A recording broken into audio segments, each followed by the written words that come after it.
Two-factor authentication 2FA adds an extra layer of security to your Amazon Prime account. Follow these steps to enable it quickly and easily. Step 1. Sign into your Amazon account. Go to the Amazon website and log in with your username and password. Make sure you are using a secure network to protect your login information. Step 2. Access your account settings. Once logged in, hover over the Accounts and List menu in the top right corner. Click on your account from the drop-down menu to access your account settings.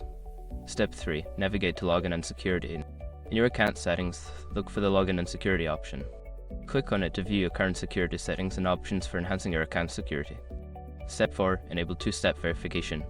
Find the option for two-step verification 2SV settings and click on it. Follow the prompts to start the setup process, which will guide you through adding your phone number for receiving verification codes. Step 5. Complete the setup. After entering your phone number, Amazon will send you a verification code via SMS. Enter this code to confirm your phone number and complete the two-factor authentication setup. Make sure to save any backup codes provided for future access. Now your Amazon Prime account is more secure with two-factor authentication enabled. Remember to keep your phone handy for future logins.